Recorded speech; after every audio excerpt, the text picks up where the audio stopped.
Pois é, hein, gente? Olha a cutucada que nós demos aqui, tá Entendeu, né? rendendo, viu? É interessante, né? Eu estava conversando com o Ivan agora de manhã, viu, Ana? É interessante porque, assim, quando o UOL deu, aliás, hoje tem outras informações aqui que a gente vai trazer desse celular do Cid, porque o Aguirre Talento, que é um repórter do UOL, teve acesso a todas as mensagens, né? Mas quando ele deu essa matéria, né, da Michelle, das críticas à Michelle, eles saíram com outra chamada que não tinha nada a ver com o Van Garten. Ó, Van Garten, falou certinho agora com o Van Garten, né? Eles falaram, colocaram o Cid. E daí foi aqui, numa conversa que a gente teve nos bastidores do café, que foi justamente que o Azen alertou, né? Olha, ele tá falando o idem, então ele tá concordando que ele prefere o Lula. E, ó, eu posso contar até um pouquinho dos bastidores dessa história aí, viu, gente? Porque, na verdade, o que aconteceu foi que esse vazamento dessa informação, né, dessa, não é bem um vazamento, mas a divulgação dessa conversa, foi o álibi que a Michelle procurava para riscar de vez o Van Garten da estrutura do PL. Mas isso vai trazer muita complicação para o Bolsonaro, viu, gente? Muita. E antes dessa revelação, Plínio, por que que a Michelle queria tirar o Weingarten do PL? Se não tinha vazamento de conversa privada ainda, ela já não gostava dele por outros motivos, é isso? Gente, olha, a relação dos dois começou a azedar já há algum tempo, né? Não é de hoje que a Michelle estava tentando derrubar o Van Garten, né? O que aconteceu? A Michelle já estava aí numa guerra fratricida com o Van Garten por causa do irmão dela. Aliás, eu vou trazer uma imagem aqui, deixa eu ver se eu consigo colocar na tela. O irmão da Michelle chama Eduardo Torres, né? Aqui é o perfil dele, Eduardo Torres Brasil. E eu vou. Não está sem o som aqui, mas eu vou compartilhar com vocês. Isso é um vídeo de ontem do perfil dele, né? O Eduardo Torres era um soldadinho de baixo escalão. Só que a Michelle está querendo colocá-lo como hoje ele é assessor do Tarcísio Gomes de Freitas de São Paulo, né, do governo Tarcísio, e está aí ele ó, lançando esse movimento ontem, por qual motivo? É aí no DF, viu, Aninha? A Michelle está trabalhando nos bastidores para a candidatura dele ao Senado. Por qual motivo? Porque ela, que seria a candidata ao Senado, já está sendo para ela já é a A candidata a candidata. presidente, né? Então, ela já está colocando o irmão, né, na candidatura ao Senado, aí o ano que vem, o Eduardo Torres, que é essa figura aí que está falando, com desenvoltura, né? E isso tem a ver, o que isso tem a ver com o Van Garten? Né? O Eduardo Torres, que é esse irmão da Michelle aí, esses tempos foi até a casa do Anderson Torres, ex-ministro da Justiça e ex-secretário de Segurança Pública do DF, né, para avisar ele e falar assim: ó, sai da política partidária. Você não vai entrar na política partidária. Porque as pretensões do Anderson Torres eram justamente sair candidato ao Senado. Porque ele ganhando uma vaga no Senado, ele conseguiria, de alguma forma ali, se livrar ou pelo menos trancar os processos contra ele por 8 anos, que ele tem um monte de processos, né? E então esse recado foi dado pelo Eduardo Torres na casa do Anderson Torres, e quem prestou solidariedade ao Anderson Torres foi justamente o Van Garten, né? Então, desde então, né, desde antes, na verdade, a Michelle já não conversava com o Van Garten e trabalhava para derrubá-lo de dentro da estrutura do PL. Então, o que aconteceu aí com o vazamento do Prefiro Lula foi justamente o álibi, viu, Ana, que ela precisava para limar de vez o Van Garten. Mas isso vai ter consequências e consequências muito graves, ao meu ver, viu, Ana? Não, com certeza, porque essa pergunta também da reação dele, né? Ele pode ter alguma reação que comprometa o próprio Valdemar ou a direção do PL? Ou acho que não, né? Senão eles também não teriam demitido ele assim tão fácil, né? Mas essa é uma pergunta que fica da reação após essa praticamente expulsão, né? Demissão sumária. E foi de uma maneira descortês, né? Por meio de um Foi, áudio. E olha, qual que é a consequência? Eu acredito que dentro do PL, o Van Garten não tem muita influência dentro do PL. é mais Mas como o Bolsonaro o mesmo. Van Garten tem muita influência fora. A gente falou aqui esses dias. O Van Garten que foi o grande responsável por fazer a articulação do bolsonarismo, do Bolsonaro e do bolsonarismo, com o movimento sionista em São Paulo, né? Com os banqueiros, com os grandes empresários sionistas, né? E também o Van Garten, ele tem um trânsito na mídia liberal, que só ele tinha. Um exemplo maior disso aí, porque ele é comunicador, ele tinha uma agência, né? Inclusive ele intermediava contratos do governo via agência com as emissoras como SBT, Record, né? Foi o Van Garten, por exemplo, que fez a intermediação do Bolsonaro com o Silvio Santos, né? Na época com o Silvio Santos, que estava vivo ainda. Né? Foi o Van Garten que fez a intermediação do Bolsonaro com o João Camargo, da CNN. Foi o Van Garten que fez a articulação do Bolsonaro até mesmo com o Edir Macedo, né? Com o pessoal da Record. Então, assim, ele tem um trânsito dentro muito grande, e assim, isso eu não tenho como. É mais uma especulação, mas eu acredito que o Van Garten era também um leve-trás das informações que saem, por exemplo, de colunistas da Globo. Ele tem uma relação com jornalistas, né? E aí que reside o perigo, viu, Ana? Porque são dois grupos extremamente sensíveis para o Bolsonaro. Um é a questão dos sionistas em São Paulo, que o Van Garten tem uma influência, tem um trânsito, digamos assim, bom, e o outro é a questão dessa interlocução com a mídia liberal, que o Bolsonaro perde agora. Quem que vai fazer essa interlocução com a mídia liberal? Eu não sei mesmo quem vai fazer. Por isso esse desespero também do Paulo Figueiredo aí também, né? Fala assim, Ah, gente, não, não faz isso, ele é importante para nós, para a comunicação. Ele falou, não consigo entender por que demitir por conta de uma conversa privada o único sujeito do PL que entende de comunicação e tem boa relação com a imprensa, com todos os exato. defeitos, tá. É isso, Plínio. Agora, parece que há mais revelações, é isso? Você vai trazer para a gente mais chats Gente, revelados? ó, celular do Cid não para, viu, Ivan? Viu, Ana? Não para.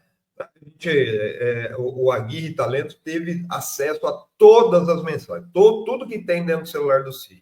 São mais de 20 mil conversas, mais de 158 mil mensagens recebidas, enviadas pelo Cid, e ele está soltando isso a conta-gotas, né? Esse caso do Van Garten é consequência dessas mensagens, né? E hoje, né, eu já fiz uma matéria lá na revista fórum.com.br, tem uma nova troca de mensagens, dessa vez do Cid com o Bolsonaro, no dia 8 de janeiro.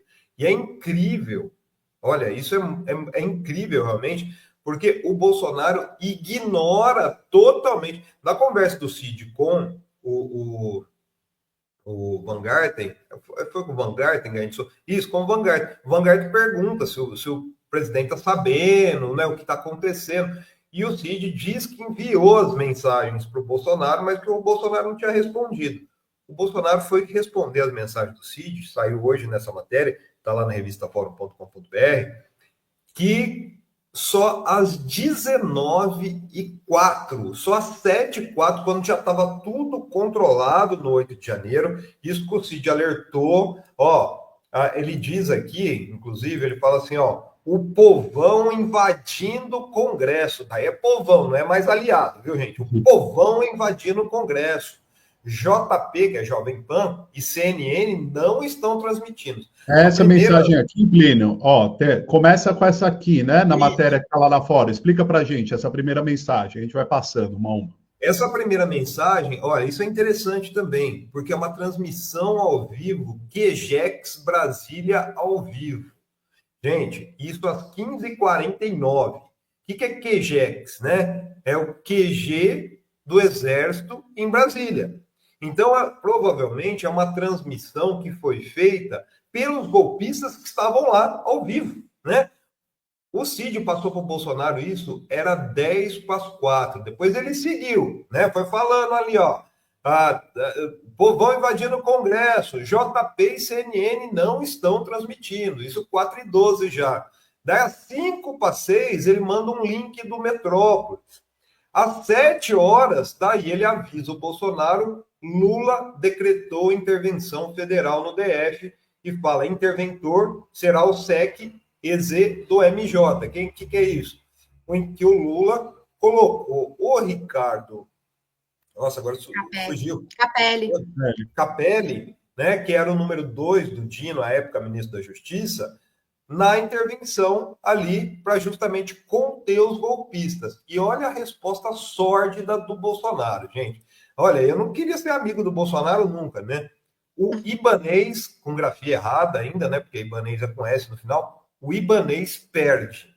Daí o Cid responde falando que exonerou o Anderson. Quem que é o Anderson? O Anderson Torres, que era ministro da Justiça, saiu do Ministério da Justiça do governo Bolsonaro no dia 30 de dezembro, e embarcou como secretário de Segurança Pública do Distrito Federal, nomeado pelo Ibanez. Isso, acho que foi dia 6, se não me engano. Dia 7, ele pediu folga, férias, e embarcou para os Estados Unidos para tirar férias, com um dia de trabalho, né? E depois o Anderson Torres também, que é o que a gente falou aí, o pivô da minuta golpista, né? Então é interessante, porque o Bolsonaro só foi se pronunciar quando o negócio já estava resolvido, né? E depois tem mais uma série de mensagens, né? O Ivan já tinha colocado mais uma aí. Essa aqui é interessante também, né, Plínio? Ele encaminha uns links aí de notícias, né, que trata sobre a minuta do golpe, né? Exato. Isso já é diante da investigação da Polícia Federal, no dia 12. Isso é de que dia? 12. 12 de janeiro. 4 dias depois aí, do 8 de janeiro, né? O Bolsonaro que encaminha que a PF encontra na casa de ex-ministro minuta para Bolsonaro mudar o resultado de eleição. E daí o Cid manda um outro link também, de um outro portal aí, né? O Bolsonaro manda a Folha, o Cid do Metrópolis, e o Cid encaminha também uma mensagem que está escrita à mão, né? Escrita à mão, provavelmente ele se referindo à minuta golpista, né? Daí tem um hiato que a Folha não explica bem, mas em dia 3 de março já, né, depois o Bolsonaro manda aí um outro link aí para o Cid, né, sobre a investigação das joias, né, dizendo aí, ó, PF, Mauro Cid vai relatar à PF que ordem para retirar joias de alfândega partiu diretamente do Bolsonaro. Você tem essa aí, Ivan, ou não? Isso. Sim, ó. Uhum. Essa aí, ó. Daí ele manda isso para o Cid, né? Provavelmente diante de um espanto, porque já estava, pelo jeito, já estava em negociação. Se bem que isso daí é em abril, na verdade. 3 de abril. O Cid só viria a ser preso no outro mês, em maio, quando ele iniciou a delação. Mas é interessante que essa matéria do Estadão já adianta que o Cid poderia dar com a língua nos dentes. E foi o que ele fez, realmente, né? Ele falou tudo isso aí. Mas na hora ali, ó, o Cid responde, não teve ordem nenhuma, eles inventam tudo, o senhor nem sabia o que tinha lá. Provavelmente já pensando na defesa dele, mostrando um certo desespero, que a gente vê que são mensagens uma atrás da outra, né? E daí o Bolsonaro ali, ó, responde para ele, selva, né? Que é aquela saudação, que é um jargão militar que eles usam muito entre eles. Então é interessante isso também, porque isso foi um mês antes do Cid ser preso, e com a prisão dele, depois dele trocar os advogados, ele tirou os advogados do PL, só lembrando aqui, né? E colocou o César Bittencourt, que foi indicado e está sendo pago pela família do Cid, e daí o César Bittencourt fez a negociação do acordo de delação, que resultou no que hoje a gente está vendo aí do julgamento da quadrilha golpista pelo Supremo Tribunal Federal, viu, gente? Pois é, esse celular do Cid é uma caixa de Pandora, né, Plínio? Não para de surgir bomba desse celular. O que mais o celular do Cid nos reserva, né? Será que tem mais coisas ainda por vir? Porque quando a gente acha que já acabou todas as revelações, não acabaram, né? Essas mensagens vieram à tona agora porque elas estavam sendo periciadas pela Polícia Federal, né? E foram repassadas agora para a imprensa, né? Será que vem mais coisas por aí em breve? Ó, Ivan, acho que tem muita coisa, né? O Cid, na verdade, tudo passava pelo Cid, né? E acho que isso é importante colocar. Tudo passava pelo Cid antes de chegar ao Bolsonaro. E é interessante que, assim, a gente vê essa mensagem é de abril de 2023. O Cid foi mantido, até a prisão dele, foi mantido 24, na estrutura, 24. né, 24, de não, assessores, 23. Uhum.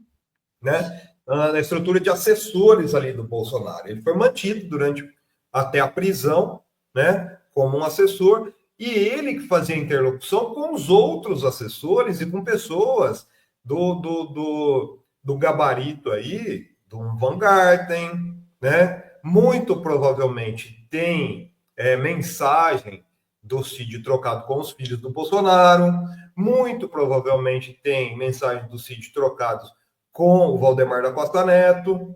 Então é interessante o que a gente está vendo, porque a Polícia Federal, todo mundo fala assim, mas demorou, né? Muita gente critica a Polícia Federal, fala, demorou muito para colocar, para fechar a investigação. Gente, são 158 mil mensagens, né? É muita coisa e não dá para analisar, por exemplo, colocar uma inteligência artificial ali. Você tem que ver, você tem que trazer o contexto, o que estava acontecendo na época. Então, deve ter muita coisa que nem chegou a entrar na investigação em si. Porque existia uma pressão, sim, em cima da Polícia Federal, uma pressão da sociedade, uma pressão das autoridades, para se dar uma resposta e finalizar esse artigo. Nós aqui muitas vezes falamos, a PF está demorando para finalizar essa investigação. Então, assim, o que foi feito? Foi feito uma linha do tempo. Mas o que aconteceu aí nesse meio? Tem muito mais informações, né? Eu acredito que isso aí tem um potencial, como a gente está vendo, não é nem só um potencial, é a realidade.